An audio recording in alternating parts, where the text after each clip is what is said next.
Alright guys, so the next section is going to be the PERT CPM method. I'm not sure what it means. I know it's on...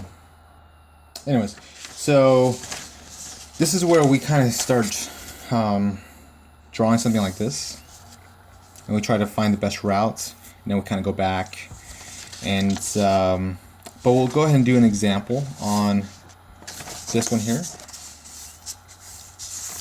And so it's pretty simple. It's just, yeah, it's nothing too hard. All right, so we're gonna get ahead and we're gonna be given this chart here. And so what I do is I usually just start with drawing a box. Don't mind the alarm. There's ghetto people around here. All right, so, and I just usually put a 0.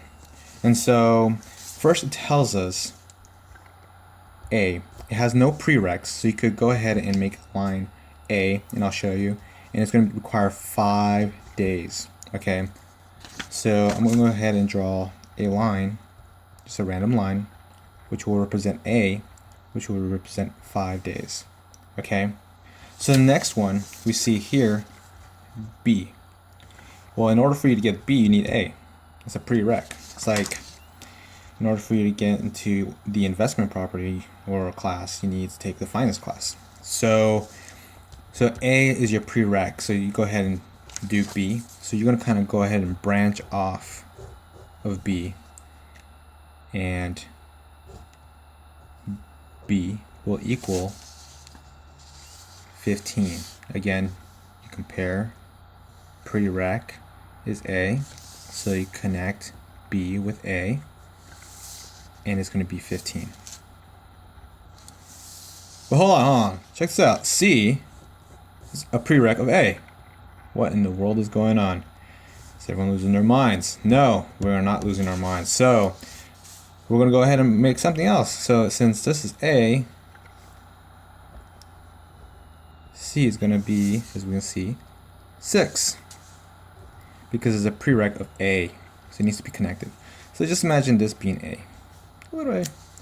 Alright, so next we see here D. D, in order for you to have D, is B is a prereq. So we're going to go ahead and branch off. Put a little B right here. And then it's going to be D. And D is going to equal 3. Okay? Simple so far, correct? Alright.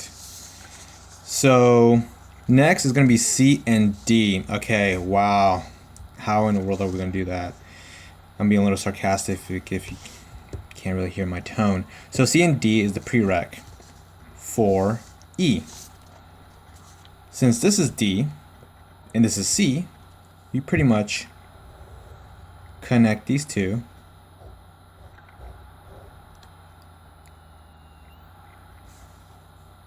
Because it's D, and C, and you make a line for E. And E, as you can see by the numbers that are given to us, is 5.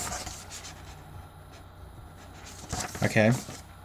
Next, we see that F, right? You need a prereq for B. What?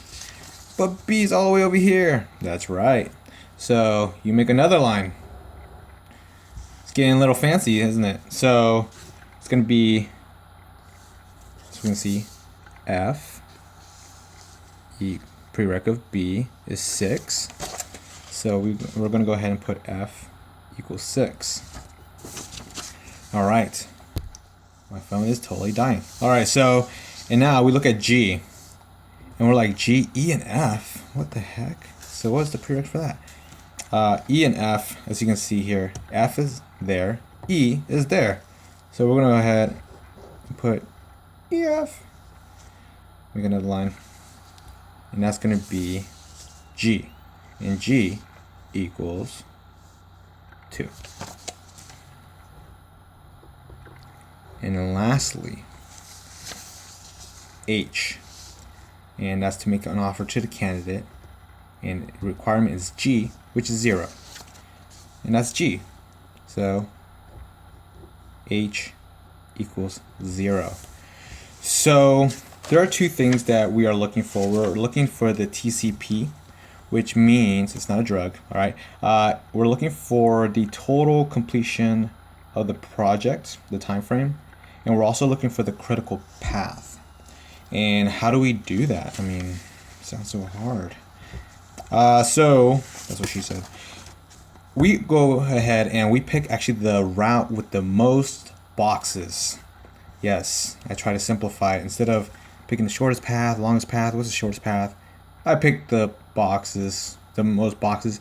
And it doesn't have to be a box. It could be a heart, it could be a star, it could be whatever you want it to be. But all you're doing is go and pick a path that has the most boxes. So we see here, we start from the beginning, 0. We go 1, 2, and if we decided to go this way, so 1, 2, 3, 4, 5, 6. So that's 6. Okay. What if we do this one? 1, 2, 3. We go around. 4, 5, 6. Okay, there's a tie. 1, 2, 3, 4, 5, 6, 7. Bam. You got your path. So we see that it's going to be from A to B to D to E to G to H. All right, so now what you do, since we found the path of our dreams,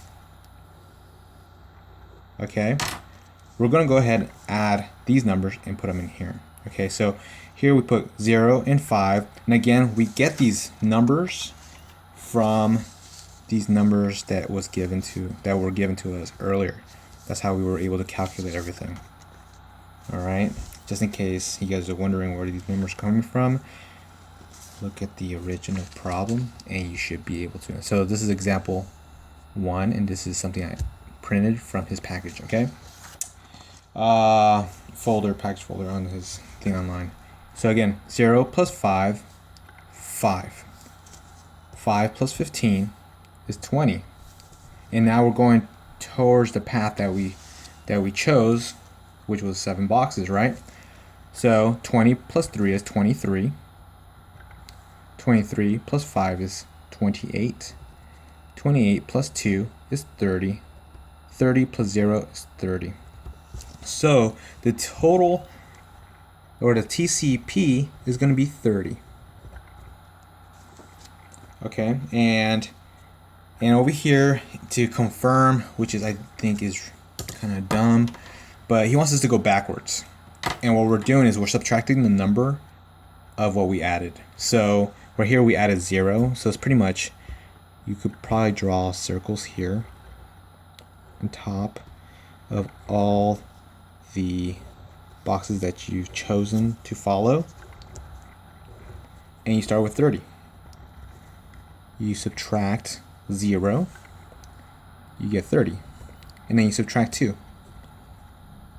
and of course you get 28, and then you subtract 5, and you get 23. It's pretty much the same. They are the exact same numbers because you added those numbers. Okay, minus 15, boom. That's going to be 5, and then minus 5, 0. So TCP we just calculated is pretty much the one with the longest routes, and a critical path, which is also called CP, is the route. So that's A, B, D, E, G, and H. And there you have it, people. That is your path of life. Hopefully not. Alright, so I'm going to go ahead and do another example in just a bit. I just need to charge my phone. Alright, see you guys soon.